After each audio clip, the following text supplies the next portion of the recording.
स्वागत है आप सभी का हमारे YouTube चैनल में। आज के इस वीडियो में हम लोग देखेंगे जेसीईआरटी क्लास 10th का मैथ टर्म 2 का सेट 2 को करेंगे इस वीडियो में। सेट 1 को मैंने इसके पहले वाला वीडियो में ऑलरेडी ऑल सॉल्यूशन करके अपलोड कर दिए हैं, तो प्लेलिस्ट में जाके देख सकते हैं, या फिर इस वीडियो के डिस्क्रिप्शन में लिंक दिया हुआ है, वहाँ से आप देख सकते हैं।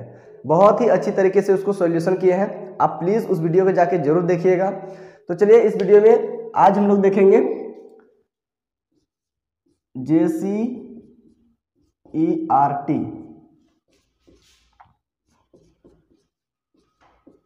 Class 10th math. इसमें हम लोग टर्म 2 का देख रहे हैं, ठीक है। टर्म 2 का देख रहे हैं और ये सेट जो है ना, ये सेट 2 है, सेट 1 हो चुका है, तो ये हम लोग आज देखेंगे इस वीडियो में। तो देख लेते हैं क्वेश्चन क्या है। तो फ्रेंड्स इसमें देखिए पहला नंबर का क्वेश्चन कहता है बिंदुओं ए बी तथा -a -b के बीच की दूरी ज्ञात कीजिए। फ्रेंड्स यहाँ पर दो बिंदु दिया है, उन दोनों बिंदुओं के बीच का दूरी ज्ञात करना है, ठीक है। देखिए वो बिंदु क्या क्या है, तो यहाँ पर देखिए मैं पहला नंबर का क्वेश्चन को सॉल्व कर रहा हूँ।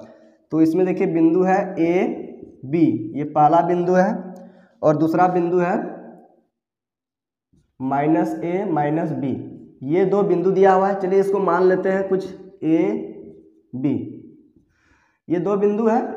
अब इन दोनों बिंदुओं का बीच का दूरी ज्ञात करना है, तो कैसे ज्ञात करिएगा, तो पता होगा फ्रेंड्स दूरी सूत्र, ये हो जाएगा आपका, दोनों बिंदुओं का बीच का दूरी निकाल रहे हैं तो यहाँ हो जाएगा ए बी बराबर, इसका फॉर्मूला क्या होता है, तो √अंडर x2 - x1 का whole square plus y2 - y1 का होल स्क्वायर, ये होता है इसका फॉर्मूला, x2 - x1 का होल स्क्वायर, y2 - y1 का होल स्क्वायर। तो यहाँ पर देखिए ये बिंदु A जो है ना, यहाँ पर इसको हम लोग क्या मानते हैं, x1, और यहाँ से ये इसको y1, x1 y1, और यहाँ देखिए इसको ये हो गया x2 और ये हो गया y2। तो यहाँ से देखिए हम लोग यहाँ पुट करेंगे वैल्यू x2 - x1 का होल स्क्वायर, तो यहाँ पर देखिए x2 का वैल्यू -a है, ठीक है। अब देखिए x1 का माइनस लगाना है, माइनस है माइनस लगाना है, x1 का वैल्यू देखिए यहाँ पर a है, तो यहाँ से a लिखना है, अब इसका होल स्क्वायर करना है, अब प्लस चिन्ह देना है। अब देखिए यहाँ पर y2 - y1, देखिए y2 कितना है, तो -b है, और फिर देखिए फॉर्मूला से माइनस y1 का देखिए वैल्यू क्या है, तो y1 का वैल्यू b है, तो यहाँ से b लिखना है आपको, ये हो जाएगा √अंडर, यहाँ से देखिए -a - a जुट जाएगा और वही चिन्ह लग जाएगा, तो कितना हो जाएगा -2a, इसका हो जाएगा होल स्क्वायर, प्लस चिन्ह देना है, -b क्या हो जाएगा -2b, इसका होल स्क्वायर। क्लियर है। चलिए अब आगे सॉल्व करते हैं। देखिए यहाँ पर क्या हो जाएगा फ्रेंड्स, थोड़ा सा ध्यान दीजिएगा, माइनस में जब गुना होता है, माइनस गुना माइनस तो क्या होता है प्लस, प्लस को गुना करते हैं प्लस के साथ तो क्या होता है, प्लस ही होता है, और माइनस को गुना करते हैं प्लस के साथ तो माइनस होता है, और प्लस को गुना करते हैं माइनस के साथ तो माइनस होता है। इसका मतलब यहाँ से ध्यान दीजिएगा कि एक जैसा चिन्ह गुना कीजिएगा तो प्लस होगा, देख रहे हैं, एक जैसा चिन्ह को गुना करने पर प्लस और अलग अलग चिन्ह गुना करने पर माइनस। तो यहाँ पर देखिए -2a का स्क्वायर है, मतलब इसका मतलब समझ रहे हैं, -2a का स्क्वायर का मतलब -2a दो बार लिखना है, इसका स्क्वायर का मतलब इसको दो बार लिखिए, तो माइनस माइनस गुना हो जाएगा यहाँ पर, तो क्या हो जाएगा प्लस में हो जाएगा, और यहाँ देखिए 2 दूनी 4 और a स्क्वायर ये निकल के आएगा, ठीक है। तो यहाँ पर वही लिखना है, तो क्या हो जाएगा देखिए यहाँ पर ये हो जाएगा 4a स्क्वायर, अब यहाँ से प्लस, यहाँ से देखिए माइनस माइनस तो प्लस हो जाएगा दो बार गुना करने पर, तो यहाँ पर हो जाएगा 4b स्क्वायर, ठीक है, ये हो गया। अब आगे इसको हम लोग हल करते हैं। देखिए यहाँ से अंडर रूट हो जाएगा, अब देखिए यहाँ से हम लोग 4 को कॉमन कर सकते हैं, 4 को हम लोग यहाँ से कॉमन कर लेंगे, तो बचा क्या, a square plus b square, ठीक है। 4 को यहाँ से बाहर निकाल दिया, यहाँ से बाहर निकाल दिया, बच गया a square plus b square.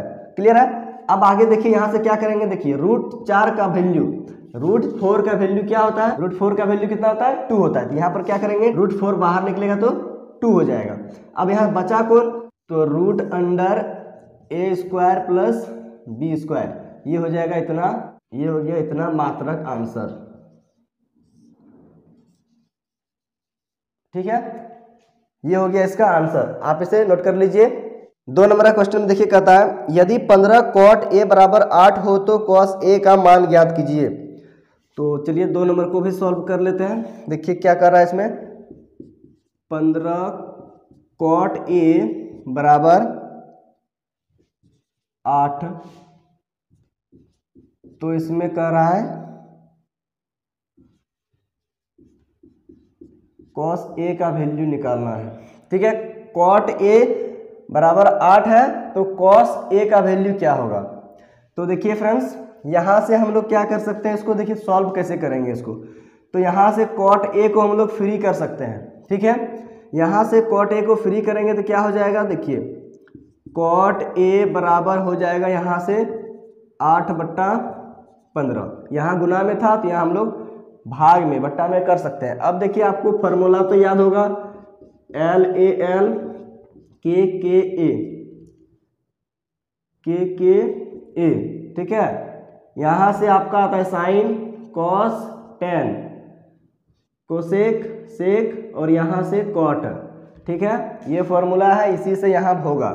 तो देखिए कॉट ए बराबर क्या होता है, तो कॉट का देखना है तो कॉट यहाँ पर है। ठीक है, तो आधार बटे लंब क्या होता है, ए से आधार एल से लंब। लाल कक्का में हम लोग क्या देखते हैं, ये है साइन कॉस टेन, तो इसका उल्टा है इधर कॉट, ये है सेक, ये कोसेक, इसका उल्टा। तो यहाँ हम लोग देखेंगे कॉट का उल्टा क्या होता है, टेन, और टेन का उल्टा कॉट। तो हम लोग को देखना है कॉट का, तो कॉट का क्या होता है, आधार बटे लंब। तो यहाँ से हम लोग क्या कर देंगे, देखिए ये हो जाएगा ऊपर में आधार, और यहाँ देखिए आधार, ये हो जाएगा बट्टा में लंब। क्लियर है। अब देखिए यहाँ पर हम लोगों को मिल क्या रहा है, इसको आप आधार को आप यहाँ पर b/p भी बोल सकते हो। ठीक है, बेस और ये परपेंडिकुलर। तो यहाँ से देखिए फ्रेंड्स क्या निकल के आ गया, तो यहाँ पर देखिए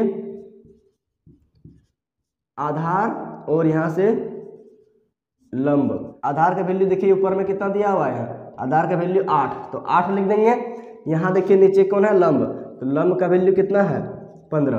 तो फ्रेंड्स यहाँ पर ध्यान दीजिएगा कि लंब का मान तो है, आधार का भी मान है, लेकिन एक तो दोस्त गायब है, तो वो कौन है, तो वो कर्ण है। तो चलिए वो फॉर्मूला तो आपको याद ही होगा, कौन सा फॉर्मूला, कर्ण स्क्वायर बराबर लंब स्क्वायर जोड़ आधार स्क्वायर। इसी फॉर्मूला को यूज करके हम लोग क्या निकाल सकते हैं, तो कर्ण को भी निकाल सकते हैं। तीनों दोस्त होना चाहिए तभी आप इस सवाल को बना सकते हैं, अदरवाइज आप इस सवाल को नहीं बना सकते हैं। तो क्या करेंगे, सबसे पहले आधार दिया है, लंब दिया है, तो यही दोनों का वैल्यू को हम लोग कहाँ रखेंगे, तो यहाँ पर आधार का वैल्यू रखेंगे और यहाँ पर लंब का वैल्यू रखेंगे, बस कर्ण का वैल्यू अपने फटाफट आ जाएगा। तो चलिए यहाँ पर लिख लेते हैं, देखिए कर्ण, तो कर्ण का निकालना है ना, तो कर्ण अभी स्क्वायर रहने देते हैं। देखिए लंब का वैल्यू, लंब का वैल्यू कितना है, 15, तो यहाँ पर 15 लिख देंगे, 15 का स्क्वायर है तो स्क्वायर कर देंगे, प्लस प्लस के बाद आधार, आधार का वैल्यू कितना है 8, तो इसका स्क्वायर कर देंगे, ये हो जाएगा इसका स्क्वायर। अब देखिए यहाँ पर ये कर्ण का, यहाँ कर्ण का स्क्वायर है ना, तो स्क्वायर को हटा देंगे सर, मतलब यहाँ पर सिर्फ कर्ण लिखेंगे, स्क्वायर हटा देंगे तो दाहिना तरफ क्या हो जाएगा, रूट आ जाएगा। क्लियर है। तो अब देखिए यहाँ पर क्या हो जाएगा, 15 का स्क्वायर अगर हम लोग करेंगे तो क्या आएगा, 225, 15 15 225 होता है, और यहाँ 8 8 64 हो गया, स्क्वायर को यहाँ पर लिख दिए। ओके, अब देखिए आगे यहाँ पर क्या करना है, इन दोनों को जोड़ देना है। तो देखिए जोड़ देते हैं, 4 और 5 हो जाएगा 9, 6 और 2 हो जाएगा 8, और ये हो जाएगा यहाँ से 2, तो रूट के अंडर में आ गया 289, जो किसका वर्गमूल होता है, तो याद होगा आपको 17 का वर्गमूल होता है। क्लियर है। तो यहाँ से क्या निकल के आ गया, कर्ण निकल के आ गया। क्या निकल के आ गया फ्रेंड्स, कर्ण। तो यहाँ से हम लोग को कर्ण भी पता चल गया। अब कर्ण, लंब, आधार सारा मालूम है, तो कोई भी कुछ भी दिया हुआ रहेगा यहाँ पर, तो आप इसे एकदम आसानी से बना सकते हो। तो देखिए यहाँ पर दिया क्या है, cos a, तो चलिए मैं यहाँ बना के दिखाता हूँ। cos a बराबर क्या होता है, तो यहाँ पर देखिए cos यहाँ से आधार बट्टे कर्ण, तो मैं यहाँ पर लिख देता हूँ आधार बट्टा कर्ण। ये हो गया इसका फॉर्मूला। अब फॉर्मूला पता हो गया तो यहाँ से हम लोग इसका वैल्यू भी पता है, तो वैल्यू कहाँ है, यहाँ पर देखिए आधार का वैल्यू यहाँ पर 8 है, तो मैं यहाँ पर लिख देता हूँ 8। कर्ण का वैल्यू खोजना है जो कि अभी तुरंत निकाले, यहाँ पर देखिए 17, तो यहाँ से आ जाएगा नीचे में 17। ये हो गया ना आंसर आपका। क्लियर है? ओके फ्रेंड्स, समझ में आ गया? तो आप इसे नोट कर लीजिए फटाफट। अब आगे देखते हैं 3 नंबर का क्वेश्चन। इसमें देखिए क्या कहता है, इसमें कहता है मान ज्ञात कीजिए। देखिए मान ज्ञात करना है इसमें 3 नंबर का प्रश्न में। तो किसका मान ज्ञात करना है, तो देखिए यहाँ पर दिया है sine 60 degree into cos 30 degree plus sine 30 degree into है cos 60 degree, cos 60 degree, sine 60 degree cos 30 degree plus sine 30 degree into cos 60 degree. बस इसका वैल्यू आपको पता है तो चुटकी में बन जाएगा ये सवाल। देखिए क्या होता है, साइन 60 डिग्री का वैल्यू क्या होता है, तो साइन 60 डिग्री का वैल्यू होता है √3/2। ओके फ्रेंड्स, नेक्स्ट देखिए कॉस 30 डिग्री का क्या होता है, तो साइन 60 डिग्री का जितना होता है उतना कॉस 30 का होता है, तो यहाँ पर हम लोग लिख देंगे √3/। अब देखिए फ्रेंड्स यहाँ पर प्लस चिन्ह है तो आपको प्लस चिन्ह लगा देना है। अब देखिए यहाँ साइन 30 डिग्री का जितना मान कॉस 60 डिग्री का मान भी उतने होता है, तो क्या होता है, तो हाफ होता है, मतलब 1/2 होता है।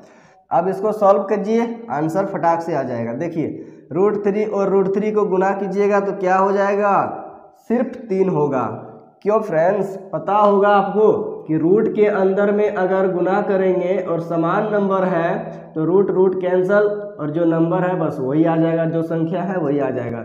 √3 3, अगर इसी तरह रहा √5 तो हो जाएगा यहाँ पर सिर्फ 5। पता होगा, ये सारा चीज़ बताने का तो जरूरत भी नहीं है, आप लोग बहुत होशियार हो। देखिए √3 3 हो गया। अब यहाँ 2 2 4 मतलब 2 दूनी 4 हो गया। अब यहाँ प्लस के लिखेंगे प्लस, यहाँ पर देखिए फ्रेंड्स 1 का 1 ऊपर में 1, 2 दूनी 4, यहाँ पर 4 लिख दिए। अब इसको आगे सॉल्व कीजिए, आंसर आएगा। देखिए 4 और 4 का एलसीएम 4 होगा। क्लियर है? अब देखिए यहाँ से 4 का पहाड़ा कितना बार पढ़िएगा कि 4 आएगा, एक बार। 1 को ले जाके ऊपर में गुना कीजिए अंश में तो कितना हो जाएगा, 3 का 3, तो यहाँ बस 3 ही होगा, प्लस है तो प्लस चिन्ह। 4 का पहाड़ा कितना बार में, 4, एक बार में, मतलब भाग लगाना है, यहाँ से भाग फिर भागफल को ले जाके ऊपर में अंश में जाके गुना। तो 4 1 का 4 1 हुआ, 1 को ले जाके ऊपर फेंकिए और यहाँ जाके गुना कीजिए, कितना हो जाएगा, तो हो जाएगा यहाँ पर 1 ही होगा। क्यों, क्योंकि 4 1 का 4, 1 का 1 हो गया।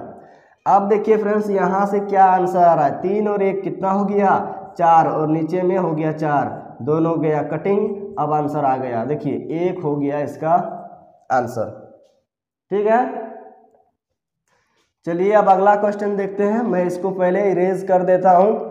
तो फ्रेंड्स मॉडल पेपर कभी मत छोड़िएगा, नहीं तो बड़ा पछताइएगा। मॉडल पेपर समझ जाइए एक तरह से आपका ही ये हथियार है। ठीक है, मॉडल पेपर बना लीजिएगा तो इससे बाहर क्वेश्चन आएगा ही नहीं, बस इसी के अकॉर्डिंग आपका क्वेश्चन रहेगा, तो आप इसे छोड़िएगा नहीं, जरूर बनाइएगा। 4 नंबर में देखिए फ्रेंड्स क्या कहता है, तो 4 नंबर में कहता है साइन 67 डिग्री। देखिए कहता है sine 67 degree plus cos 75 degree. अब इसको देखिए आगे क्या कंडीशन है, इतना को कह रहा है 0 से 45 वाले त्रिकोणमितीय अनुपातों के पदों में व्यक्त कीजिए। तो इसका जो वैल्यू है, ये दोनों का वैल्यू 0 और 45 डिग्री का जो है, इतना से क्या है, दोनों अधिक है। तो कहता है इसी के पद में, मतलब इससे कम में ही इसको व्यक्त करना है। ठीक है, इसी का पद में मतलब अनुपात है, मतलब इसी के अनुसार आना चाहिए, इसी के अंदर में आना चाहिए, इसी के अंदर में ये आना चाहिए इसका वैल्यू। यहाँ तो ज़्यादा हो रहा है, यहाँ देखिए 0 और 45 डिग्री से इसका वैल्यू दोनों का ज़्यादा है। तो यहाँ पर दोनों का अनुपात जो होना चाहिए इसके ही अंदर में होना चाहिए, इसके अंदर में। ठीक है, इससे छोटा होना चाहिए। ठीक है, तो चलिए इसको हम लोग सॉल्व करते हैं। तो देखिए यहाँ पर क्या करना है, साइन 67 डिग्री को हम लोग ऐसे लिख सकते हैं, 67 डिग्री को हम लोग क्या लिख सकते हैं, 90 में कितना घटाइएगा कि 67 डिग्री आएगा। तो अगर पता नहीं है तो ऐसे कीजिए ना, 90 में कितना घटाएंगे, मतलब x घटाएंगे, नहीं पता है तो क्या करेंगे, एक्स वाई जेड मान लेते हैं कुछ भी। 90 में कितना घटाना है कि 67 डिग्री आना है, यही ना। तो देखिए -x बराबर हो जाएगा 67, उधर जाएगा -90। अब इसको घटाइए, 10 में 7, 3, 8 में 6, 2, 23 डिग्री आ गया। ठीक है, अरे माइनस यहाँ है -x, तो ये x का वैल्यू माइनस माइनस कट जाएगा, तो x का वैल्यू क्या आएगा, 23 ना आएगा। तो इसको हम लोग कैसे लिख सकते हैं, यहाँ पर 90 डिग्री और माइनस कितना कर सकते हैं, 90 डिग्री माइनस यहाँ पर लिख सकते हैं 23 आ जाएगा ना। 90 में 23 माइनस कीजिएगा तो 67 फिर वापस आ जाएगा, इसीलिए 90 का इसको हम लोग फॉर्म में लिख लिए, 90 डिग्री माइनस, तो फॉर्मूला में इसको पुट करना है। ठीक है, फॉर्मूला में बन जाए इसीलिए इसको ऐसे किए। अब देखिए प्लस, ठीक है, अब देखिए कॉस को भी तोड़ना है, कैसे, तो कॉस लिखेंगे, 75 को लिखना है कैसे, तो 90 डिग्री और माइनस में 15, देखिए 75 में, यहाँ देखिए ऐसे, यहाँ देखिए 90 में 15 घटाएंगे तो 75 आ जाएगा। चलिए अब इसको हम लोग आगे सॉल्व करते हैं। साइन 90 डिग्री माइनस थीटा, तो क्या होता है, कॉस थीटा, पता है ना formula, sine 90 degree minus theta cos theta.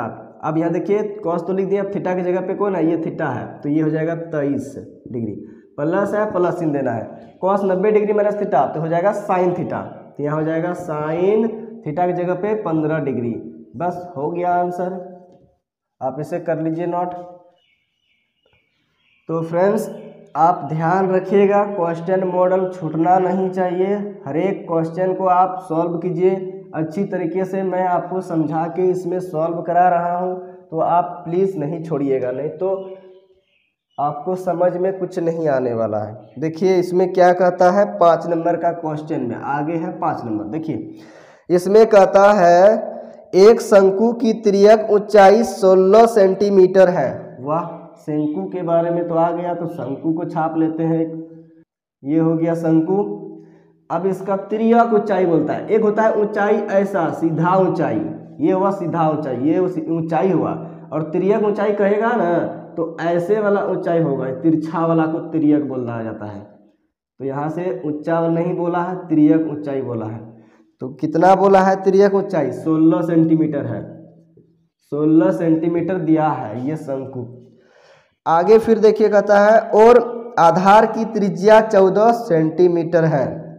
आधार की त्रिज्या मतलब यही होगा, ये त्रिज्या हो जाएगा 14 सेंटीमीटर, ये दिया हुआ है इस क्वेश्चन में। तो कहता है इस शंकु का वक्र पृष्ठीय क्षेत्रफल ज्ञात कीजिए। तो सबसे पहले हम लोग यहाँ पर लिखेंगे दिया गया है, एकदम इसी तरह बनाइए ना, एक भी नंबर आपका कटने वाला नहीं है। तो यहाँ पर लिखना है शंकु की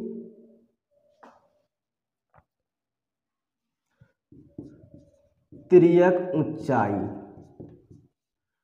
कितना है, तो 16 सेंटीमीटर है। आगे फिर देखिए कहता है यहाँ पर जो दिया है ना उसी को लिखना है, शंकु की त्रिज्या, यहाँ पर आप इसको ऊंचाई को L से का हम लोग बोलते हैं तिर्यक ऊंचाई को, और यहाँ हो जाएगा आपका R दिया हुआ है कितना, 14 सेंटीमीटर। ओके फ्रेंड्स, आ रहा है समझ में, ध्यान से देखिए। अब देखिए निकालने क्या बोला है, तो शंकु का वक्र पृष्ठीय क्षेत्रफल। तो फ्रेंड्स शंकु का वक्र पृष्ठीय क्षेत्रफल क्या होता है, पाई होता है, आर होता है, और क्या होता है, एल होता है। इसी में बैठाइए ना, एकदम मजेदार प्रश्न है आपका। देखिए यहाँ पर दिया है पाई का वैल्यू यहाँ पर लिखना है आपको 22/7, आर का वैल्यू आपको लिखना है यहाँ पर 14, एल का वैल्यू आपको लिखना है जो कि दिया है क्या है, ये एल का ही तो वैल्यू है ना, ये तिर्यक ऊंचाई, यहाँ पर हो जाएगा 16। अब इसको सॉल्व कर देना है। देखिए यहाँ पर क्या होगा, 7 से 2 बार में कटिंग, 7 दूनी 14। अब देखिए यहाँ से गुना हो जाएगा, देखिए 22 दूना 44, 22 दूना 44, आगे इधर 16। अब यहाँ से आगे सॉल्व कीजिए, 16 चौके 64, हासिल 6 रहा, 16 चौके 64, 64 और 6 तो 64 6 हो जाएगा 70। सेंटीमीटर में दिया हुआ है तो सेंटीमीटर क्षेत्रफल है ना, है हाँ स्क्वायर, ये हो गया इसका आंसर। चलिए इसको भी आप देख लीजिए, समझ गए होंगे अच्छी तरीके से। बहुत ही अच्छा क्वेश्चन था और बहुत ही छोटा क्वेश्चन था। तो देखिए इसमें 6 नंबर का क्वेश्चन में कहता है, दिया है देखिए 6 नंबर में x माइनस ए, उसके बाद फिर है x, फिर है x प्लस ए। यहाँ देखिए फ्रेंड्स 3 ठो पद दिया है। कितना पद है? 3 पद। क्या क्या?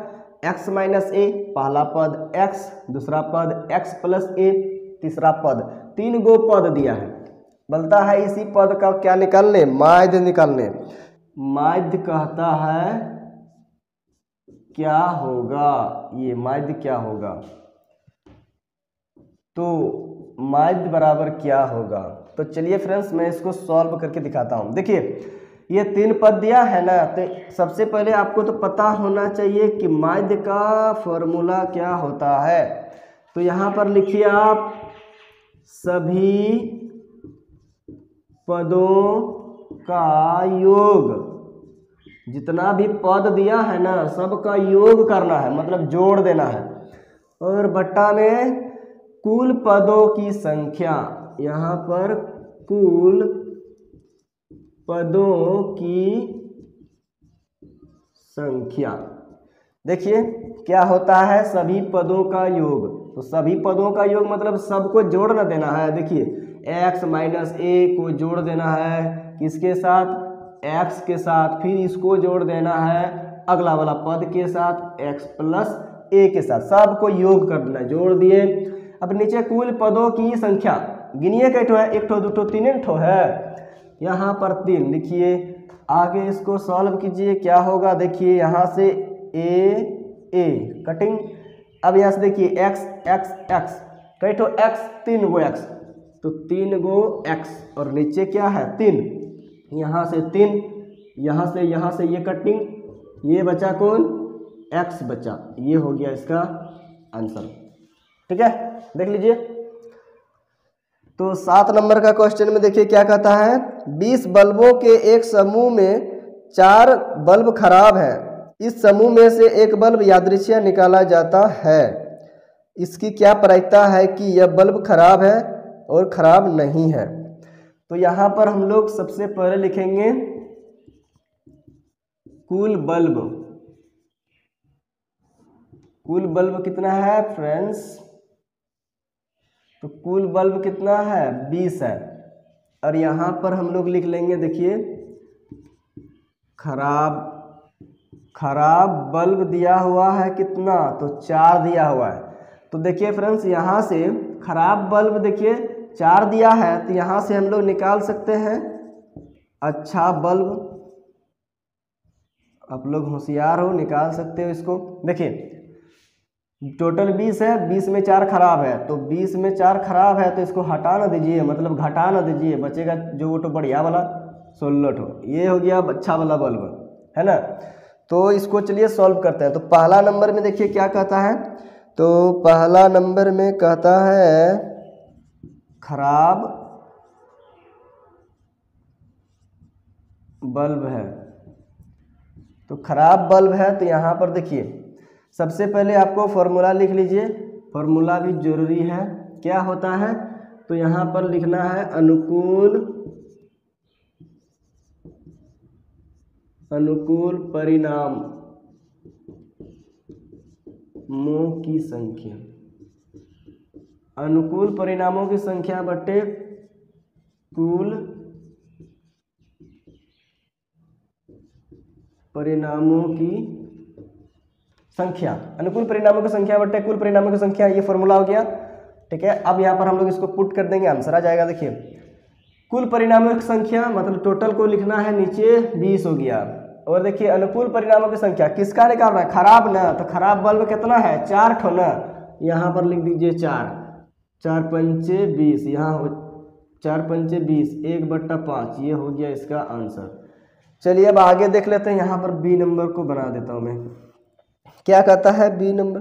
अच्छा 2 नंबर में बोलता है, किधर गया, खराब नहीं है। अब निकालना है प्रायिकता खराब बल्ब नहीं है कि। तो बार बार फॉर्मूला लिखने का जरूरत नहीं है, एक बार मैंने यहाँ पर दर्शा दिया तो आप भी एक ही बार दर्शा दीजिए, चलेगा। तो यहाँ पर देखिए सबसे पहले क्या लिखना है, अनुकूल परिणामों की संख्या। तो अनुकूल परिणामों की संख्या कितना है इसमें, मतलब यहाँ खराब बल्ब नहीं है, तो खराब बल्ब नहीं है मतलब बढ़िया बल्ब है, यही ना। खराब बल्ब नहीं है मतलब बढ़िया बल्ब, अच्छा बल्ब। तो यहाँ पर अच्छा बल्ब लिख देंगे 16, टोटल है 20। इसमें कुल परिणामों की संख्या कितना है 20।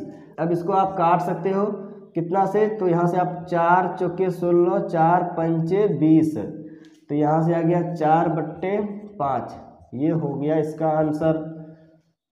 आप इसे नोट कर लीजिए। तो चलिए अब आगे देखते हैं। चलिए फ्रेंड्स, अब अगला क्वेश्चन है 8 नंबर। इसमें देखिए क्या कहता है, कहता है इसमें उस बिंदु के निर्देशांक ज्ञात कीजिए जो बिंदु 4, -3 और 8, 5 को जोड़ने वाली रेखाखंड को आंतरिक रूप से 3:1 के अनुपात में विभाजित करता है। तो यहाँ पर देखिए 2 बिंदु दिया हुआ है, मान लेते हैं इसको ए और बी। ए बिंदु कितना दिया है, तो ए बिंदु है आपका 4 -3, ये पहला बिंदु है। मान लिए ए बिंदु इतना है और बी बिंदु है आपका है बी बिंदु 8, 5। और इसको देखिए m1 अनुपात m2 भी दिया है, मतलब 3:1 दिया है। तो यहाँ से हम लोग m1 को निकाल सकते हैं। m1 का मान हम लोग यहाँ से m1 कितना हो जाएगा 3, और m2 कितना हो जाएगा, m2 हो जाएगा 1। ठीक है, अनुपात का मतलब बट्टा होगा। ठीक है, तो इसको हम लोग इस तरीके से निकाल सकते हैं, m1 का वैल्यू 3, m2 का वैल्यू 1। तो चलिए इसका पहले हम लोग कोऑर्डिनेट लिख लेते हैं, एक्स वाई हो जाएगा, और इसका देखिए फॉर्मूला क्या हो जाएगा, m1 x2 plus m2 x1 और बट्टा में m1 प्लस m2। ये हो गया आपका x के लिए। अब कमा में इधर रहता है, y के लिए भी तो होता है, तो यहाँ से आपका हो जाएगा m1 y2 plus m2 y1 और बट्टा में वही रहता है m1 प्लस m2। ठीक है, ये फॉर्मूला हो गया, इसी फॉर्मूला से निकल जाएगा। चलिए अब यहाँ से हम लोग को वैल्यू को यहाँ पर, अब यहाँ से वैल्यू उठाना है और यहाँ पर बैठाना है, उठा के बैठाइए। यहाँ से ये सेपरेट कर देता हूँ मैं। देखिए ये हो जाएगा आपका x1 y1, ये हो जाएगा x2 y2। देखिए अब यहाँ से m1 का वैल्यू क्या है 3 लिखना है, इंटू यहाँ पर इंटू है। अब x2 का वैल्यू देखिए क्या है, तो x2 का वैल्यू यहाँ से देखिए 8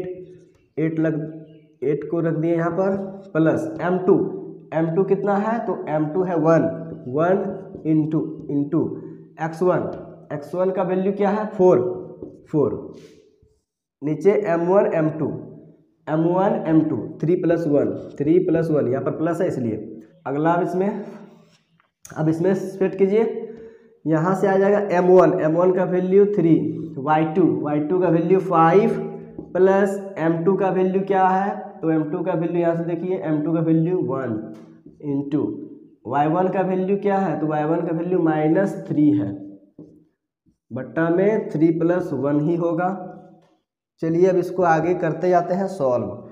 यहाँ से 3 8 24 हुआ, प्लस में उधर 4, 3 और 1 4, यहाँ से 5 तिहाई 15, यहाँ से प्लस 3 एकम 3, लेकिन चिन्ह माइनस का, क्यों, क्योंकि माइनस है, यहाँ पर प्लस है, यहाँ 4।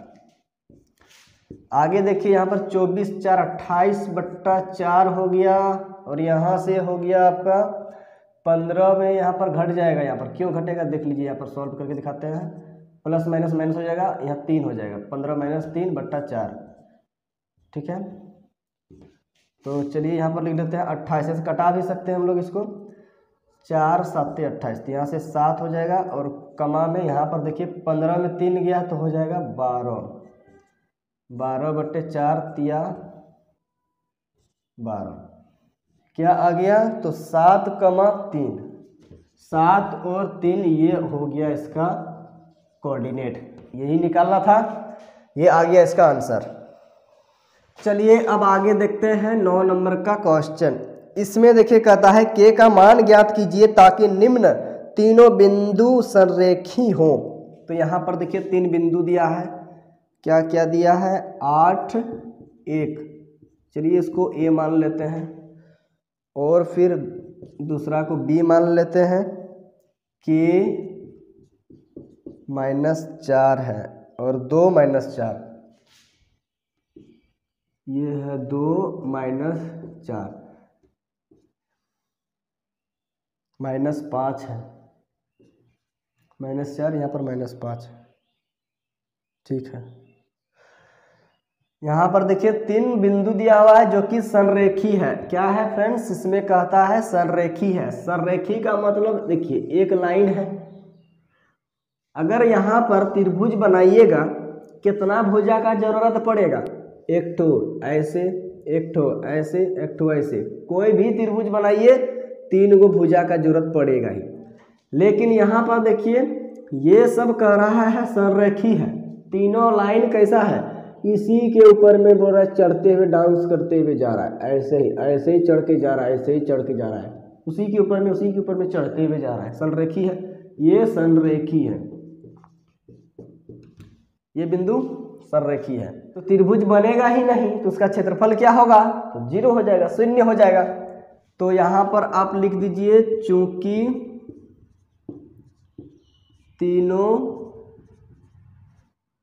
तीनों बिंदु संरेखी है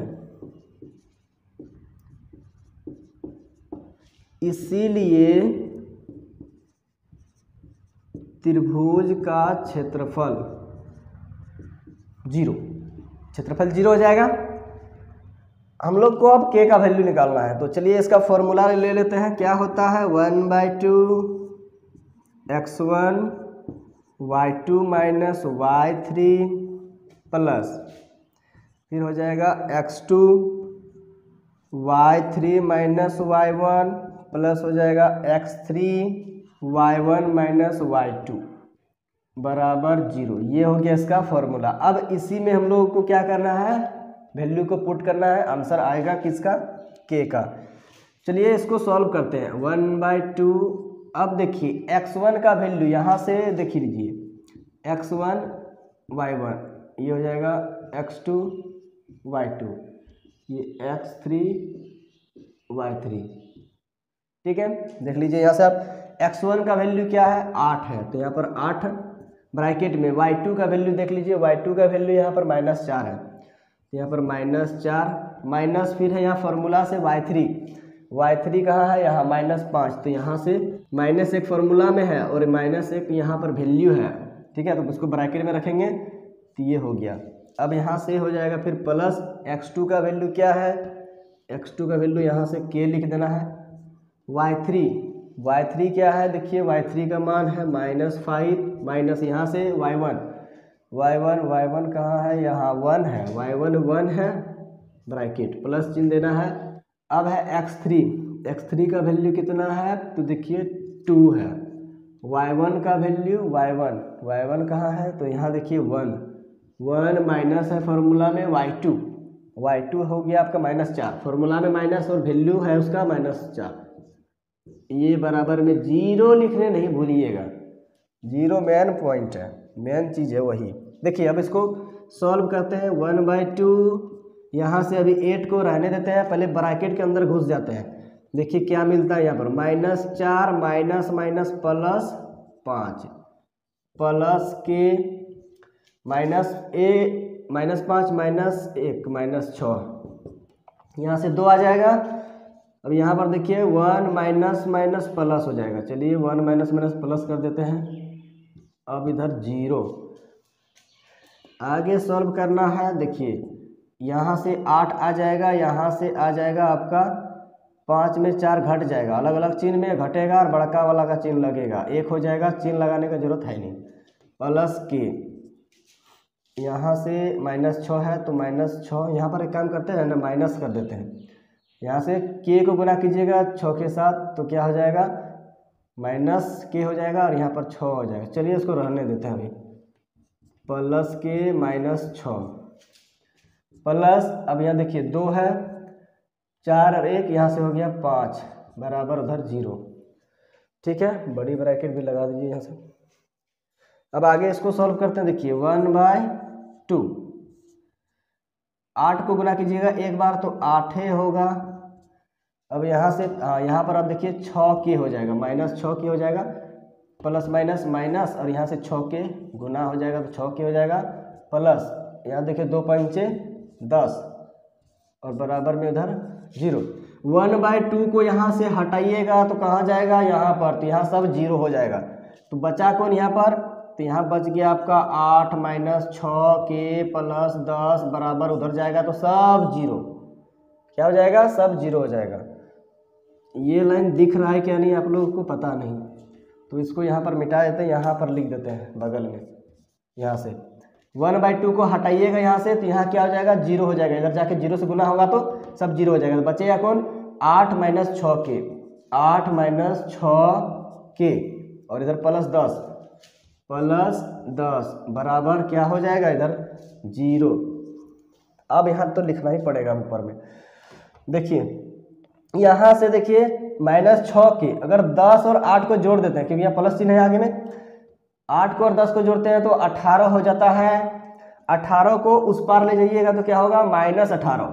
तो यहाँ बचेगा कौन, -6 के, -6 के बराबर, -6 के बच गया। यहाँ देखिए -6 के बचेगा, 10 और 8 को जोड़ दिए 18, अब 18 को जोड़ उस पार ले गए बराबर के उस पार, तो प्लस में था चूंकि इस साइड में, उधर जाके माइनस में हो जाएगा, -18 माइनस माइनस से कट जाएगा, के का वैल्यू हो जाएगा यहाँ से 18 उधर है, यहाँ से गुना में है 6, गुना से फ्री करेंगे तो भाग में आएगा, 6 × 3 = 18, के का वैल्यू आ जाएगा 3।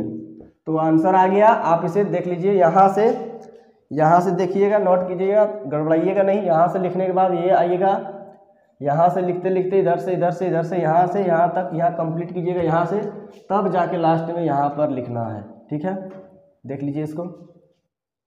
अब आगे चलिए 10 नंबर का क्वेश्चन देखते हैं। इसमें देखिए कहता है, एक ठेकेदार बच्चों को खेलने के लिए 1.5 मीटर ऊंचा एक फिसलन पट्टी लगाता है जो भूमि के साथ 30 डिग्री के कोण पर झुका हुआ है। फिसलन पट्टी की लंबाई ज्ञात कीजिए। तो यहाँ पर फिसलन पट्टी मैं आपके लिए बना देता हूँ फ्रेंड्स, देख लीजिए। ये हो गया फिसलन पट्टी, ऐसे ही रहता है। ठीक है, ऐसे ही हम लोग क्या करते हैं, यहाँ से फिसलते हैं ऐसे ऐसे ऐसे। ठीक है, ये भूमि है। यहाँ से यहाँ पर देखिए क्या बोल रहा है, और खेलने के लिए 1.5 मीटर ऊंचा एक फिसलन पट्टी, ये ऊंचा है तो ये जमीन है, तो यहाँ से यहाँ ऊंचाई न हुआ तो ये ऊंचा हुआ, तो यहाँ से देखिए कितना दिया है, 1.5 मीटर ये ऊंचा दिया हुआ है, इसका ऊंचाई दिया हुआ है।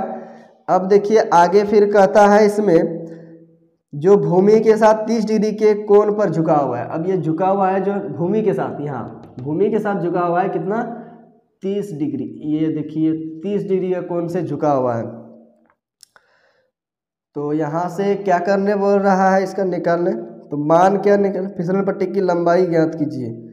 तो यहाँ से फिसलन पट्टी का लंबाई ज्ञात करने बोल रहा है, मतलब यहाँ से यहाँ तक इसका वैल्यू क्या होगा ये निकालना है। तो ये देखिए एक तरह से ये हम लोग मान लेते हैं ABC, AC क्या है, फिसलन पट्टी है, AB क्या है, तो इस फिसलन पट्टी की ऊंचाई है। हम लोगों को फिसलन पट्टी की लंबाई ज्ञात करना है, मतलब ये कर्ण समकोण त्रिभुज हो गया, ये कर्ण निकालना है। तो चलिए इसको सबसे पहले हम लोग मान लेते हैं। माना क्या है, AC को, AC एक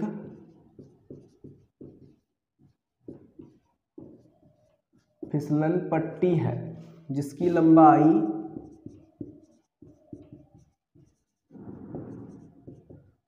लंबाई क्या है, चलिए इसको मान लेते हैं AC है, इसी का निकालना है। अब देखिए फिसलन पट्टी का ऊंचाई दिया है, तो यहाँ पर लिख लेंगे फिसलन पट्टी की ऊंचाई दिया हुआ है। क्या दिया हुआ है, देखिए यहाँ पर ये AB मतलब इसको हम लोग यहाँ पर ऊंचाई का नाम लिख देते हैं ए बी मान लिए हैं। इसका कितना है 1.5 मीटर। अब देखिए फ्रेंड्स, यहाँ से हम लोगों को ये पता करना है कि ये हम लोगों को इस भुजा का वैल्यू पता करना है, ठीक है। इस भुजा का समकोण त्रिभुज में इस भुजा का वैल्यू पता हो जाएगा तो फिसलन पट्टी का लंबाई पता चल जाएगा, ये फिसलन पट्टी का, ठीक है। तो यहाँ से देखिए क्या बन रहा है, ये इस कोण का थीटा की मदद से और इसके मदद से हम लोग निकाल सकते हैं। तो ये थीटा कौन सा फॉर्मूला का यूज करने पर ये दोनों आता है, लंब। अच्छा, कर्ण और लंब आ रहा है, कर्ण और लंब या फिर लंब और कर्ण, लंब और कर्ण। तो लंब कर्ण किसमें, लंब और कर्ण किसमें होता है, तो साइन में होता है। साइन ए मतलब यहाँ ए की जगह हम लोग लिख देंगे थीटा। ये साइन 30 डिग्री बराबर क्या होता है, लंब बटा कर्ण। तो यहाँ हो जाएगा लंब कितना हो जाएगा ए बी, ये लंब हो गया, और कर्ण कितना हो गया ए सी। अब इसको हम लोग सॉल्व करते हैं। देखिए साइन 30 डिग्री का मान 1/2, ए बी का मान देखिए 1.5 है, और ये ए सी का वैल्यू तो नहीं पता है, तो ए सी। अब कोनाकुनी गुनागुनी है ना, ए सी को एक के साथ तो ए सी ही होगा। अब यहाँ से देखिए गुना हो जाएगा 1.5 के साथ, मतलब 1.5 के साथ 2 गुना हो जाएगा, इधर जाएगा तो 1.5 × 2 = 3। किसमें है, मीटर में दिया हुआ था कि सेंटीमीटर, मीटर। ये मीटर हो गया इसका आंसर, इतना मीटर आंसर हो गया। तो ये फिसलन पट्टी का निकल गया 3 मीटर है ये, ठीक है। देख लीजिए, नोट कर लीजिए कॉपी पर अपना। आगे है 11 नंबर का क्वेश्चन। इसमें देखिए कहता है sin 3a is equal to cos a minus 26 degree. तो इसमें a का वैल्यू फाइंड करना है, a का वैल्यू निकालना है, ठीक है। sin 3a बराबर cos a माइनस 26 डिग्री, तो a बराबर क्या होगा। तो यहाँ से हम लोग इसको सॉल्व कर सकते हैं। क्या, देखिए sin 3a इसको हम लोग चेंज कर देते हैं। इस तरीके का क्वेश्चन जब भी दिया हुआ रहता है ना, दोनों तरफ में से किसी को चेंज करना होता है, ठीक है, तभी ये सॉल्व होगा। तो इसको चेंज कर लेते हैं। देखिए साइन थीटा किस में होता है, कौन सा फॉर्मूला में साइन थीटा आता है, तो कॉस में लेना होता है। कॉस थीटा, थीटा की जगह पर 3a है, तो कॉस थीटा की जगह हम लोग ऐसे कर सकते हैं ना, cos 90 degree minus theta, theta की जगह पे हम लोग 3a ले सकते हैं। देखिए cos 90 degree minus theta, sine theta, theta की जगह पे 3 है, यहाँ पर 3a है, तो कॉस में लेंगे तब तो आएगा, साइन में चेंज होता है ना, 90 डिग्री का केस में तो चेंज होता है ना वैल्यू। अब देखिए यहाँ पर कॉस है, तो इधर जैसा है तो लिखेंगे वैसा 26 डिग्री। अब यहाँ पर देखिए क्या होगा, ये कॉस कट जाएगा, तो बच क्या जाएगा, 90 माइनस 3a बराबर a माइनस 26 डिग्री। अब क्या करेंगे, देखिए फ्रेंड्स यहाँ से 3a यहाँ पर रह जाएगा, मतलब माइनस के साथ रह जाएगा 3a, और ये a जो है ना, चलिए इसको एक ही बार में कर लेते हैं, a को इस पार कर लेते हैं, तो माइनस a बराबर ये 90 को उस पार भेज देते हैं, उधर माइनस 26 है, इधर भी जाएगा तो ये माइनस 90 आ जाएगा। प्लस में था a, बाया तरफ आ गया, माइनस में आ गया, और ये तो पहले जैसा था वैसे ही लिखे ना, इसको वैसे ही लिखे। अब यह माइनस 3a को a के साथ क्या करना है, जोड़ना है, ये जुटेगा, तो कितना हो जाएगा, 3 गो a यहाँ और यहाँ 1 गो a, तो कितना हो जाएगा, 4 गो a हो जाएगा, 4 ठो a हो गया। इधर जोड़ देते हैं, 6 0 6 हो जाएगा, 9 2 11 हो गया। कितना मज़ा है, 9 2 11 हो जाना। मुहावरे का अर्थ क्या होता है पता है आपको। तो यहाँ से देखिए अब यहाँ क्या हो जाएगा, ये माइनस माइनस कट जाएगा, 4a बराबर क्या हो गया, 116। a का वैल्यू फटाक से निकल जाएगा, 116 बट्टा ये गुना है तो यहाँ आ जाएगा भाग। चलिए इसको कटा लेते हैं, 4 दूनी 8, समझ जाइए कि ये 8 काटे हैं, इसका अभी 2 बार में 8 काटे हैं, तो कितना बचा, 9 10 11, 3 बचा, 3 को यहाँ से जोड़ देंगे, मतलब सटा देंगे यहाँ पर 3, तो 36 हो जाएगा, 4 नमा 36, ये पूरा पूरा कट गया, तो क्या हो गया, 29 आ गया ये वैल्यू इसका, यहाँ पर डिग्री। चलिए ये हो गया इसका आंसर, आप इसे नोट कर लीजिए। चलिए अब आगे देखते हैं 14 नंबर का प्रश्न। इसमें देखिए क्या कहता है, एक पासे को एक बार फेंका जाता है, निम्नलिखित को प्राप्त करने की प्रायिकता ज्ञात कीजिए। तो पहले हम लोग पासा को फेंक लेते हैं। तो फ्रेंड्स पासे को अगर फेंकिएगा तो क्या होगा, संभावित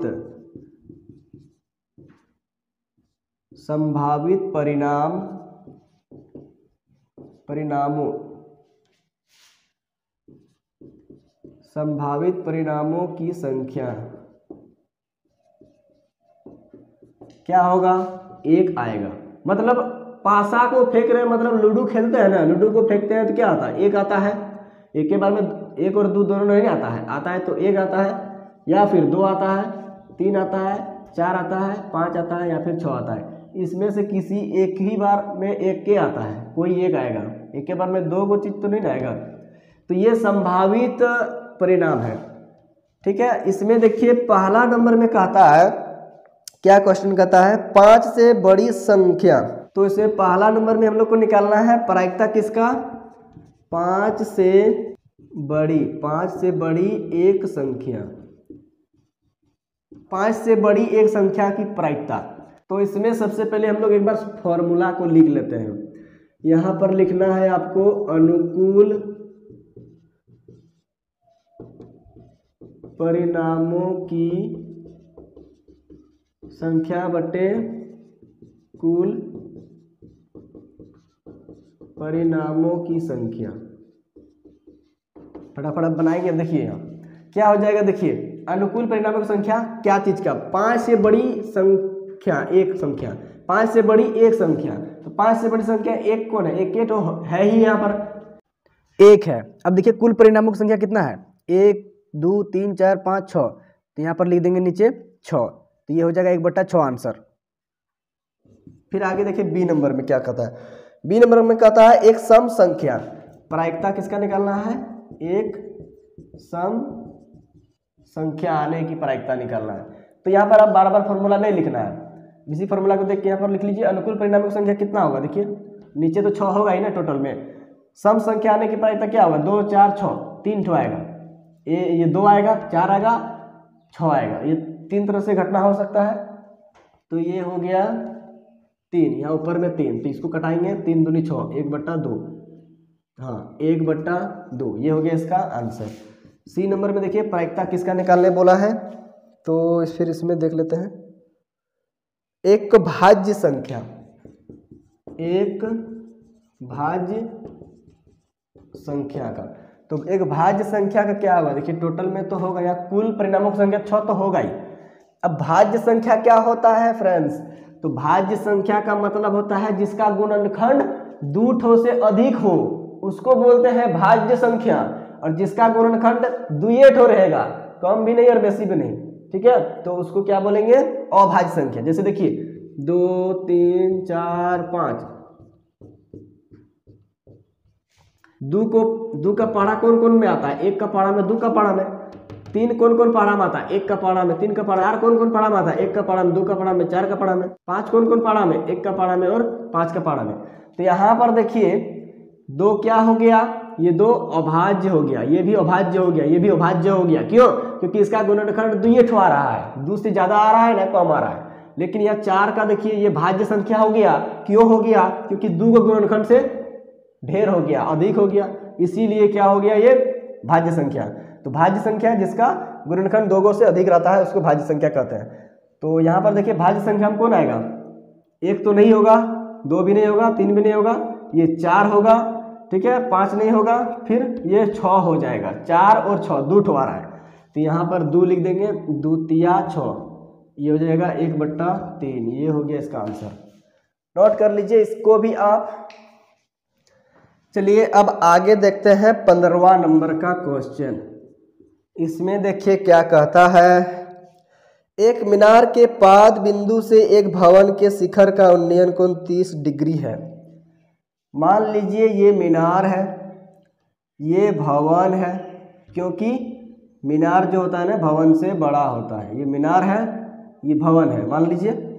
अब देखिए ये पाद मतलब यहाँ पर देखिए जमीन पर ही ना खड़ा है। एक मीनार के पाद बिंदु से भवन के शिखर का उन्नयन कोण, ये है मीनार का पाद बिंदु, मतलब जहाँ पर ये खड़ा है, ये मीनार जहाँ खड़ा है ये इसका पाद बिंदु है, और भवन का शिखर यहाँ पर देखिए ये ऊपर में, तो इसको हम लोग मिला देते हैं यहाँ से। ये भवन का शिखर का उन्नयन कोण, उन्नयन कोण मतलब ऐसे नीचे से देखेंगे जब तो जहाँ कोण बनता है यहाँ पर नजदीक में, नीचे से ऊपर देखेंगे तो जो कोण बनता है नीचे वो हो गया उन्नयन कोण। तो यहाँ हम लोग लिख देंगे 30 डिग्री। ठीक है, अब देखिए फिर आगे क्या कहता है, आगे कहता है भवन के पाद बिंदु से मीनार के शिखर। पहले बोला था मीनार के पाद बिंदु से किसका, भवन का शिखर का उन्नयन कोण 30 डिग्री। अब फिर बोल रहा है भवन का पाद बिंदु से मीनार के शिखर का उन्नयन कोण। अब इसका बोल रहा है, देख लीजिए यहाँ से यहाँ तक किसका बोल रहा है, तो यहाँ से ये कोण हो जाएगा, दिया है 60 डिग्री। हाँ, बिंदु से ऊंचाई है कितना, मीनार के शिखर का उन्नयन कोण 60 डिग्री है। यदि मीनार की ऊंचाई 50 मीटर हो, अब मीनार की ऊंचाई बोल रहा है, यहाँ से दिया है 50 मीटर, मीनार की ऊंचाई दिया, यदि 50 मीटर हो तो कहता है तो भवन की ऊंचाई ज्ञात कीजिए। तो ये भवन का ऊंचाई ज्ञात करना है, मतलब ये वाला ऊंचाई निकालना है। तो सबसे पहले हम लोग यहाँ मान लेते हैं इसका A B C और ये हो गया D। तो सबसे पहले हम लोग को यहाँ पर दिया गया है लिखना है, देखिए क्या दिया है, तो मीनार की ऊंचाई दिया हुआ है, तो यहाँ लिखना है मीनार की ऊंचाई। ऊंचाई को हम लोग AB नाम दिए हैं, AB, जिसका वैल्यू कितना है, तो वैल्यू है 50 मीटर। और भवन का, चलिए भवन की ऊंचाई, भवन का ऊंचाई क्या हो जाएगा, CD, ये हो जाएगा CD। तो यहाँ पर देखिए सबसे पहले हम लोगों को करना क्या होगा, इसमें से ये भुजा पता है, ये वाला पता नहीं है, ये वाला भी पता नहीं है, मतलब यहाँ एक भुजा पता है और एक कोण यहाँ पर पता है, ये वाला एक भुजा पता है और एक कोण। इस बड़ा वाला समकोण त्रिभुज में देखिए ये वाला भुजा पता है और ये कोण थीटा पता है, और इस समकोण त्रिभुज में देखिए ये वाला भी पता नहीं है और ये वाला भी पता नहीं है। मतलब इसको निकालने के लिए पहले इस त्रिभुज का सहारा लेना होगा। क्यों, क्योंकि यहाँ पर देखिए एक भुजा का, एक को भुजा यहाँ पर दिखिए नहीं रहा, यहाँ भी इस भुजा का वैल्यू नहीं है, यहाँ भी इस भुजा का वैल्यू पता नहीं है। छोटका वाला, ये छोटका वाला जो वैल्यू है, ये छोटा वाला जो यहाँ पर जो छोटा वाला जो समकोण त्रिभुज है, इसका सिर्फ थीटा ही दिख रहा है, एक को भुजा भी नहीं दिख रहा है। और ये बड़का वाला का अगर देखते हैं तो इसमें एक भुजा पता है और एक कोण थीटा पता है। तो इसके मदद से हम लोग पहले क्या करेंगे, इस भुजा का मान निकाल लेंगे। तो इस त्रिभुज की मदद से हम लोग ये नीचे वाला भुजा का मान पता कर लेते हैं। तो इसका भुजा, ये छोटा वाला समकोण त्रिभुज और बड़ा वाला समकोण त्रिभुज का दोनों का तो सेम ही भुजा है ना, ये कॉमन है ना, कॉमन भुजा है। ठीक है, तो इसको हम लोग निकालेंगे किसकी मदद से, तो इसी की मदद से निकालेंगे। तो हम लोग सबसे पहले लेंगे समकोण त्रिभुज ABC। तो यहाँ पर लेंगे सबसे पहले समकोण त्रिभुज ABC में। तो ABC में देखिए क्या हो जाएगा, यहाँ पर 60 डिग्री है ना, तो ये लंब हो जाएगा, ये आधार हो जाएगा, तो लंब बटे आधार। तो यहाँ पर लेना होगा tan 60 डिग्री बराबर लंब, चलिए लंब लिख देता हूँ मैं, लंब बटा आधार। क्यों होता है लंब बटा आधार, देखिए यहाँ पर LAL KKA, देखिए यहाँ पर tan का होता है, यहाँ पर tan होता है ना, तो क्या होता है लंब बटे आधार ना होता है, इसीलिए यहाँ पर लंब बटे आधार। देखिए लंब का मान पता है, आधार का मान निकालना है, और थीटा की मदद से यहाँ पर तो वैल्यू यहाँ मिलेगा ना, तो यहाँ से निकाल सकते हैं tan 60 डिग्री। अब देखिए यहाँ से हम लोग क्या करेंगे, देखिए tan 60 डिग्री का मान कितना है, नाम लिख लेते हैं, नाम लिख देते हैं इसका लंब का। तो लंब का क्या है AB, और बट्टा में क्या आ जाएगा BC। अब यहाँ पर हम लोग वैल्यू डालेंगे, देखिए तो tan 60 डिग्री का मान हो जाएगा √3 बराबर, यहाँ पर देखिए AB का वैल्यू दिया है, AB का वैल्यू कितना है 50 मीटर, 50 मीटर, तो मीटर को छोड़ देते हैं यहाँ पर देखिए BC, तो BC का वैल्यू तो नहीं पता है, यहाँ से 1 डाल के कोना को नहीं गुना कर सकते। देखिए ये BC है, 13 नहीं समझ लीजिएगा इसको, BC, तो BC को इसके साथ गुना करेंगे, मतलब B ये हो जाएगा, चलिए गुना कर देते हैं, BC और गुना √3 बराबर हो जाएगा इधर 50 का 50, तो यहाँ से BC निकल जाएगा। BC क्या गड़बड़ी हो जाता है, तो यहाँ से BC बराबर हो जाएगा 50 बट्टा में √3। ये आ गया किसका वैल्यू, तो BC का वैल्यू यहाँ से आ गया, मतलब ये वैल्यू पता हो गया, एक त्रिभुज ये बड़का वाला से पता चल गया। अब निकालना है दूसरा, अब इस छोटा का निकालना है उसी तरह। अब फिर लेंगे, अब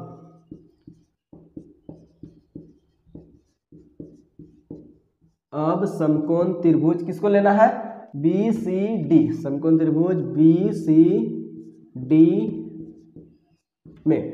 तो BCD में अगर हम लोग लेंगे तो यहाँ पर देखिए, अब ये पता चल गया और ये मतलब थीटा पता है और यहाँ पर आधार, मतलब आधार। अब हम लोग को लंब पता करना है ना, लंब बटे आधार अगर लेते हैं तो लंब बटे आधार लेते हैं तो tan का फॉर्मूला लेना पड़ेगा, और अगर आधार बटे लंब लेते हैं, आधार बटे लंब लेने पर cot आ जाएगा। तो यहाँ पर चलिए लंब बटे आधार ही ले लेते हैं, tan वाला आएगा, tan 30 डिग्री अब आएगा।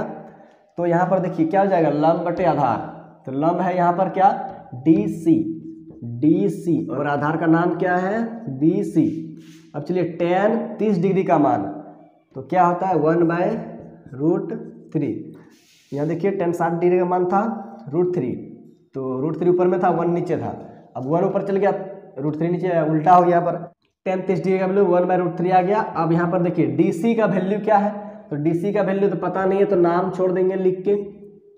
BC का वैल्यू अभी जस्ट निकालें, क्या निकालें, BC का वैल्यू देखिए 50 बट्टा √3, तो यहाँ लिख देंगे 50 और बट्टा में √3।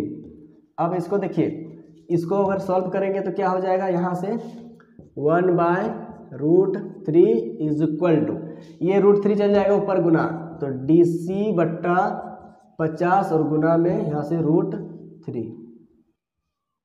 √3 आ गया। ठीक है, अब इसको आगे सॉल्व करते हैं। देखिए यहाँ बगल में सॉल्व कर देते हैं, ऐसे करके सॉल्व करते जाइएगा, यहाँ से पूरा हो जाएगा तो फिर इसमें आइएगा, इसको सॉल्व करिएगा तब फिर इसमें आइएगा। तो यहाँ पर देखिए 1/√3 और यहाँ गुना करेंगे तो क्या हो जाएगा। अच्छा ऐसा कीजिए ना, यहाँ पर गुना में है ना, तो गुना में है तो इधर हटा देंगे, इधर भाग में आ जाएगा, तो ये बचेगा क्या यहाँ पर, चलिए एक बार लिख देते हैं यहाँ पर तब समझ में आएगा। 1/√3 इज इक्वल टू √3 DC, यहाँ से हो जाएगा √3 DC और बट्टा में 50 है, यही है ना।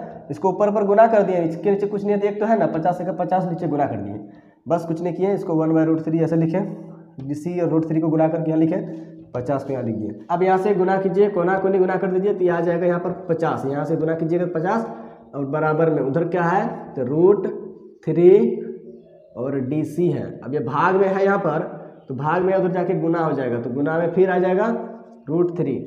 ठीक है, अब यहाँ से देखिए ये 50 आ गया बराबर, यहाँ से हम लोग DC को अलग पहले लिख लेते हैं, DC और इधर √3 गुना √3, तो यहाँ से 50 बराबर DC, √3 क्या हो जाएगा गुना में 3 हो जाएगा। ठीक है, अब देखिए DC का वैल्यू अगर निकालिएगा तो इसको 50 कर देते हैं, 50 बट्टा 3 ये आ गया यहाँ, तो DC का वैल्यू आ गया 50 बट्टा 3, भाग दीजिएगा 16.66 आएगा। ये आ गया किस में था मीटर में, तो ये हो गया मीटर में आंसर। ठीक है, इस तरीके से जगह थोड़ा सा कम था तो देख लीजिए, थोड़ा मेहनत कर लीजिएगा, ध्यान से देख लीजिएगा इसको। तो चलिए फ्रेंड्स अब आगे देखते हैं 16 नंबर का क्वेश्चन। इसमें देखिए क्या कहता है, भुजा 7 सेंटीमीटर वाले एक घनाकार ब्लॉक के ऊपर एक अर्धगोला रखा हुआ है। तो सबसे पहले यहाँ पर मैं एक घनाकार 7 सेंटीमीटर भुजा वाला, मतलब ये 7 सेंटीमीटर है, 7 सेंटीमीटर का है। ठीक है, ये तो घनाभकार है, तो इसको मैं ऐसे सपोज करते हैं कि ये है ना, इसको बंद कर दिए, ऊपर वाला एरिया को हम बंद कर दिए, तो समझ जाइए ये घनाकार है ना, ये घनाकार है। तो इस तरीके से ब्लॉक रखा हुआ है, ये घनाकार है। ठीक है, तो घनाकार के ऊपर में एक और अर्धगोला को यहाँ पर रख देंगे, मतलब समझ जाइए कटोरा है, कटोरा को यहाँ पर रख देंगे ऐसे करके, यहाँ पर ऐसे। तो बताइए यहाँ से यहाँ तक इसका जो कवर होगा, मतलब ढक जाएगा, ये वाला एरिया दिखेगा जो नहीं। ठीक है, ये वाला जो दिखेगा नहीं, ये वाला भाग ध्यान दीजिएगा, ये वाला भाग ये क्या कर दिया ढक दिया है। तो यहाँ पर देखिए इसका जो व्यास जो होगा ना, यहाँ से मान लीजिए इसका त्रिज्या ये हुआ, यहाँ से ये त्रिज्या हुआ, और यहाँ से अगर व्यास लिया जाए तो यहाँ से यहाँ व्यास होगा। तो बताइए ये यहाँ पर देखिए कितना हो जाएगा, ये 7 सेंटीमीटर है, तो ये मतलब ये देखिए घनाकार का भी तो ये भुजा 7 सेंटीमीटर ही होगा ना। अभी जैसे बताए कि घना का सब जगह तो बराबर नहीं जाता है ना, ये 7। तो यहाँ पर हम लोग लिख लेंगे कि अर्धगोले का व्यास जो है ना क्या हो जाएगा, अधिकतम अधिक से अधिक कितना होगा, जितना बड़ा ये घन है उतना ही बड़ा होगा, जितना बड़ा इस घन का भुजा है अधिकतम उतना ही बड़ा उसका व्यास होगा। तो यहाँ पर हम लोग लिख लेंगे अर्धगोले का अधिकतम व्यास बराबर 7 सेंटीमीटर। तो यहाँ से हम लोग यहाँ d निकल गया, तो यहाँ से हम लोग r भी निकाल सकते हैं। 7/2 3.5 सेंटीमीटर आ गया इसका क्या चीज़, ये आ गया इसका त्रिज्या निकल गया। ठीक है, 3.5 त्रिज्या इसका निकाल लिया, यहाँ से काम लगेगा आगे।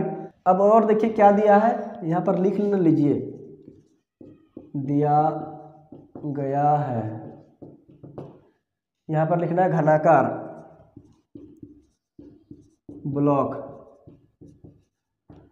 ब्लॉक की भुजा कितना दिया है, 7 सेंटीमीटर। तो इसमें देखिए आगे क्या कहता है, इसमें कहता है ठोस का पृष्ठीय क्षेत्रफल निकालिए। मतलब यहाँ से ये ठोस बना है पूरा, इस पूरे का क्षेत्रफल निकालने बोल रहा है। तो हम लोग यहाँ से पूरे का क्षेत्रफल निकालेंगे। देखिए लिख लेंगे यहाँ पर ठोस का पृष्ठीय क्षेत्रफल, घनाकार ब्लॉक का पृष्ठीय क्षेत्रफल प्लस अर्धगोले का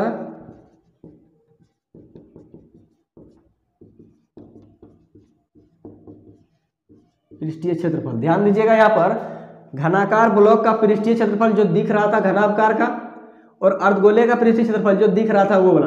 लेकिन यहाँ पर थोड़ा सा ध्यान दीजिएगा फ्रेंड्स कि यहाँ पर जो है ना, ये कटोरा समझ जाइए अर्धगोला है, ये तो कटोरा ढक दिया है ना इसको, इस ब्लॉक को तो ढक दिया है। तो यहाँ पर देखिए ये जो ढक गया है, तो यहाँ पर ये वाला जो है ना एरिया, ये वाला आपको निकालना पड़ेगा।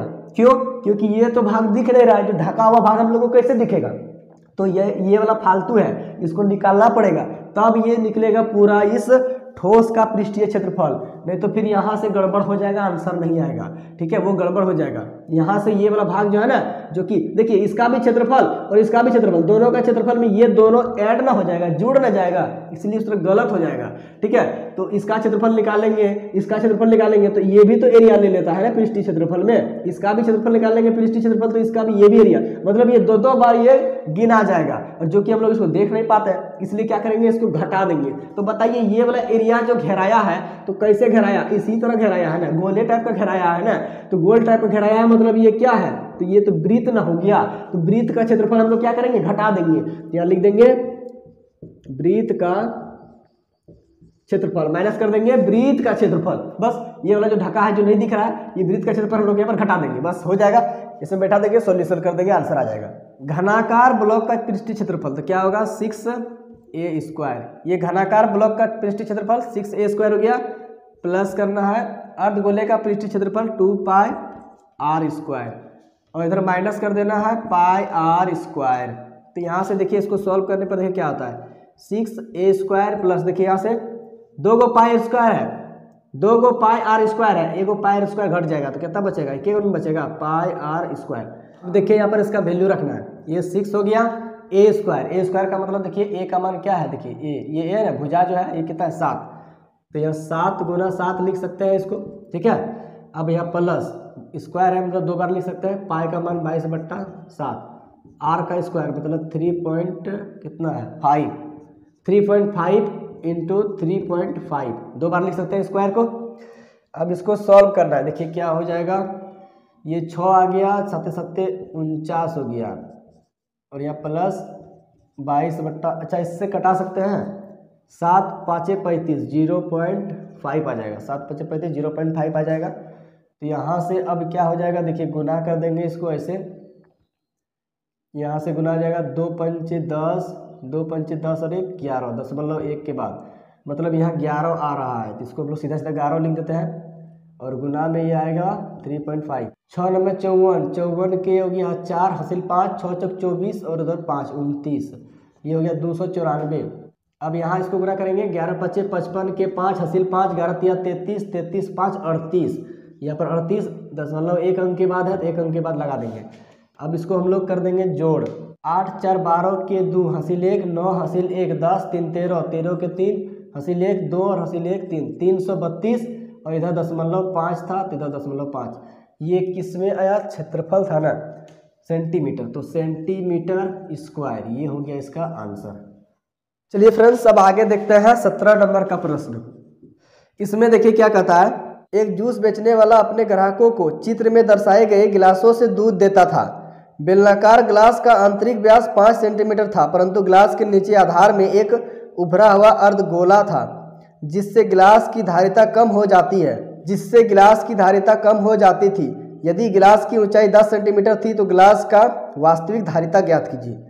तो बड़ा मजेदार प्रश्न है फ्रेंड्स। देखिए कोई दुकानदार जो है ना, वो क्या है, बेलनाकार जैसा एक ग्लास है, ठीक है, कैसा है, तो बेलनाकार जैसा ग्लास रखा है जो कि चित्र में बना दिया है इस तरीके से।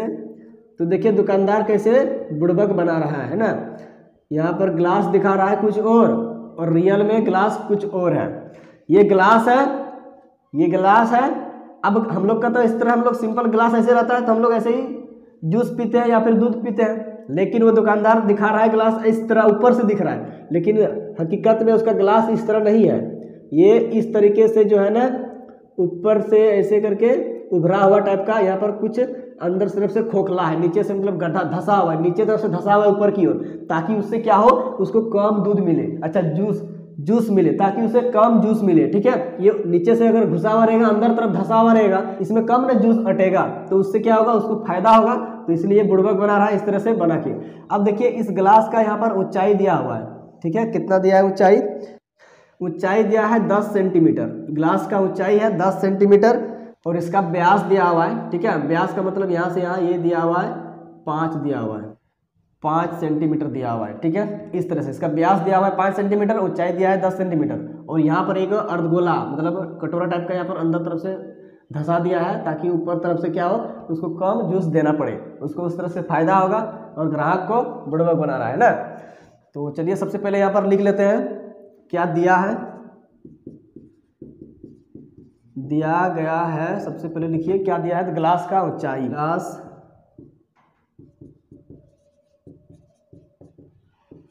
ग्लास की ऊंचाई कितना दिया है, 10 सेंटीमीटर है और यहाँ पर व्यास दिया है 5 सेंटीमीटर, ठीक है। अगर यहाँ से r निकालना चाहते हैं तो यहाँ से d/2 करके निकाल सकते हैं, 5/2 हो जाएगा 2.5 सेंटीमीटर, 2.5 सेंटीमीटर हो जाएगा, 5 का आधा।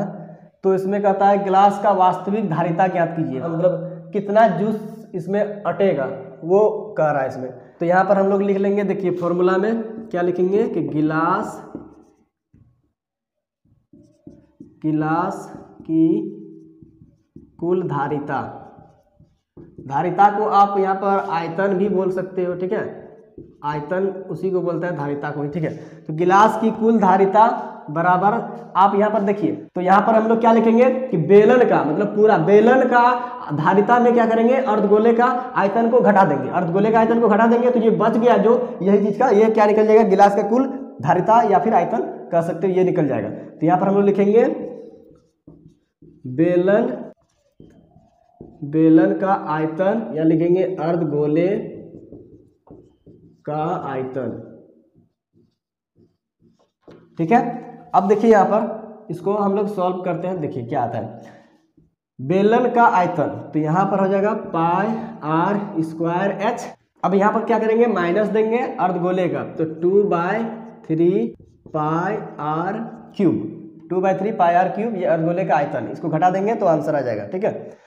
पाई का मान एनसीईआरटी में 3.14 लिया है, तो यहाँ पर 3.14 ही ले लेते हैं, r², तो r² का मतलब क्या हो जाएगा, देखिए 2.5 का स्क्वायर, तो यहाँ से आप लिख सकते हो 2.5 × 2.5, 2 बार लिख सकते हो 2.5 × 2.5, r² का मतलब। फिर देखिए h का मान कितना है, हाइट कितना दिया है 10 सेंटीमीटर, ये 10 लिखेंगे। अब माइनस यहाँ पर है 2/3, तो 2/3 पाई का मान यहाँ से गुना करें 3.14 और r का स्क्वायर तो वही हो जाएगा 2.5 इंटू 2.5। चलिए अब इसको आगे सॉल्व करते हैं।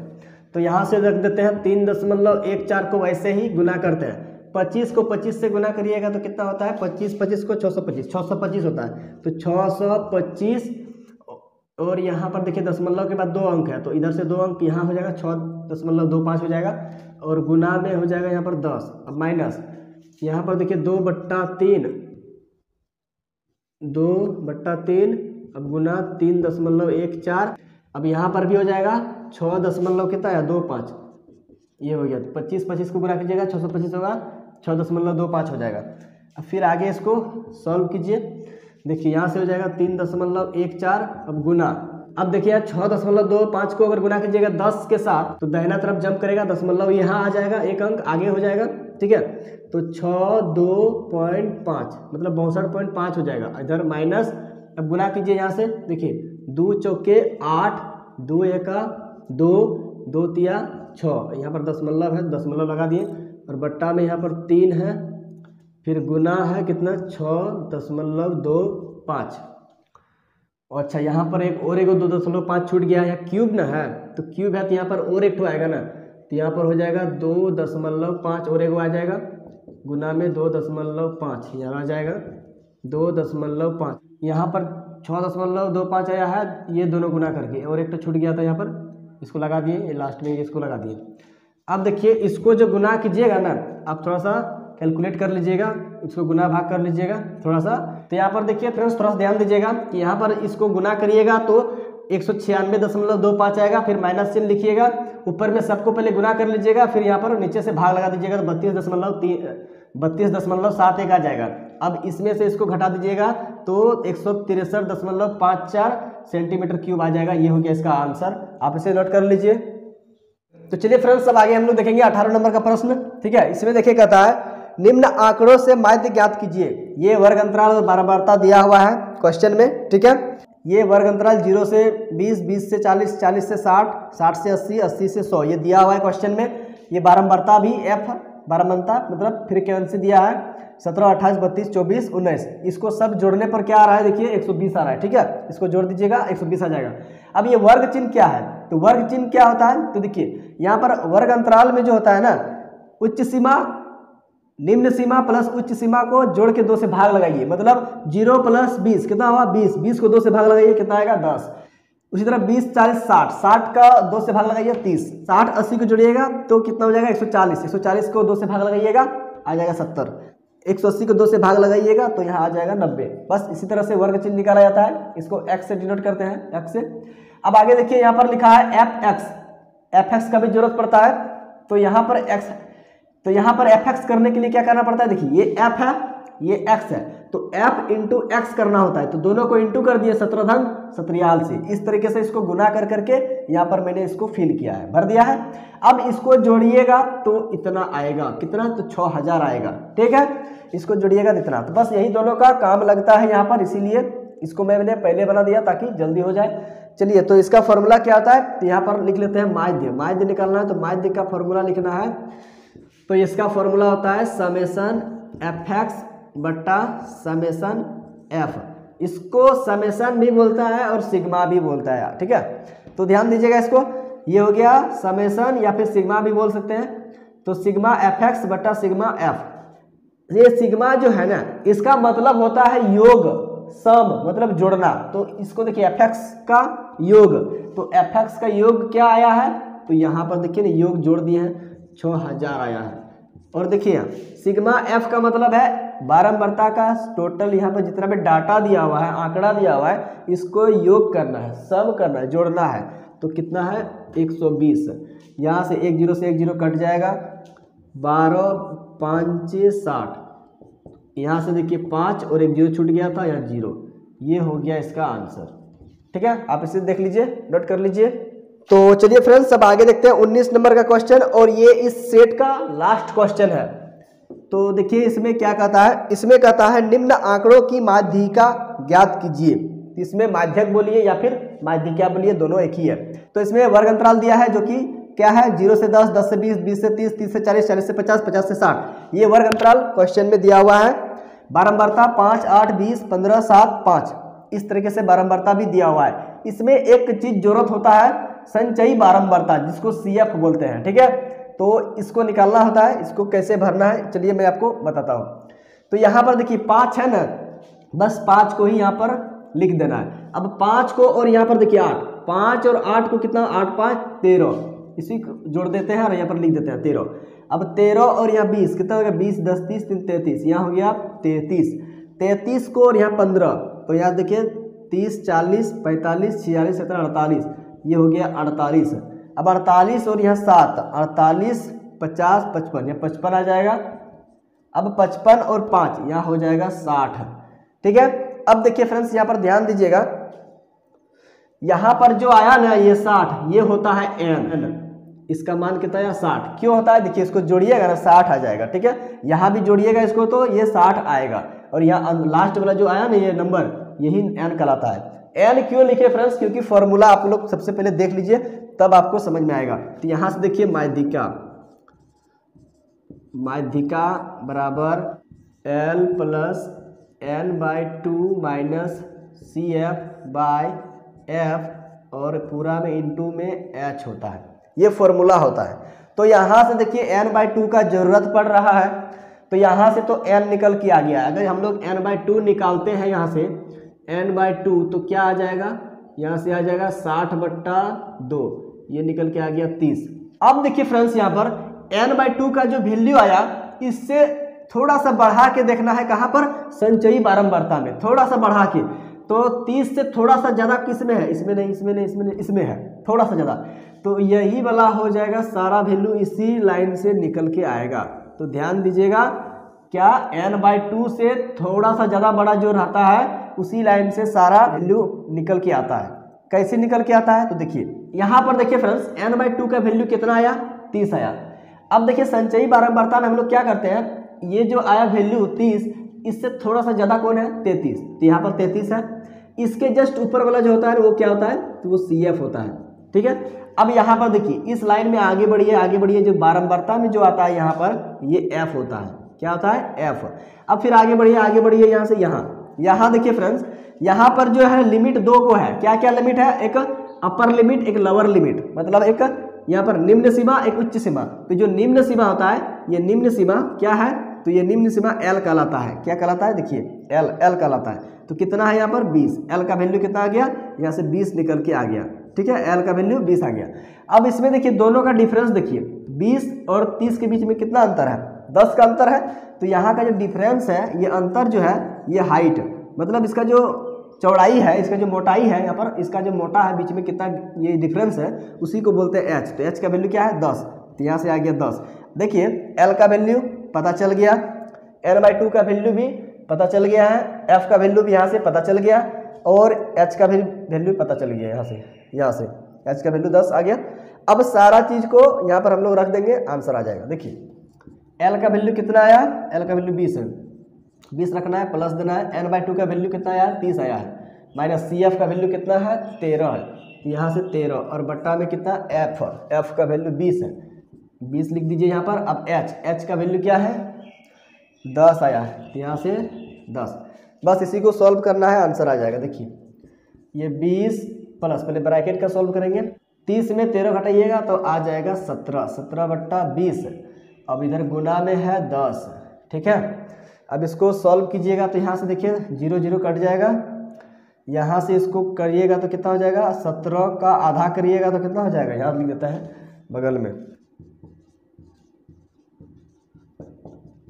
20, ये वाला 20 लिख दिए, ठीक है। 20 प्लस यहाँ से देखिए 17, तो यहाँ कितना हो जाएगा, 17 को 2 से भाग देंगे, 17 को 2 से भाग देंगे तो हो जाएगा यहाँ पर 8.5, 8.5, 8 दूनी 16, और इधर आधा आधा 1, 17, ये हो गया। अब इसको जोड़ दीजिए, 20 और इधर 8, 28.5, ये हो गया इसका आंसर। देख लीजिए, आप इसे नोट कर लीजिए। तो फ्रेंड्स इस वीडियो में हम लोग आज देखें JCRT क्लास 10th का सेकेंड टर्म का मैथ का सेट 2 को देखें, ठीक है। तो उम्मीद करते हैं कि ये वीडियो अच्छे तरीके से समझ में आया होगा। तो प्लीज़ यार वीडियो को लाइक कीजिएगा, क्योंकि वीडियो बनाने में बहुत मेहनत लगती है। और चैनल पर पहली बार है तो चैनल को सब्सक्राइब भी कर लीजिएगा और इस वीडियो को अपने दोस्तों तक शेयर भी कीजिएगा, ताकि उसे भी कुछ ना कुछ इस वीडियो से हेल्प मिल सके। तो फ्रेंड्स, आज की वीडियो में बस इतना ही। मिलते हैं अब नेक्स्ट वीडियो में। तब तक के लिए bye. Thank you for watching my video.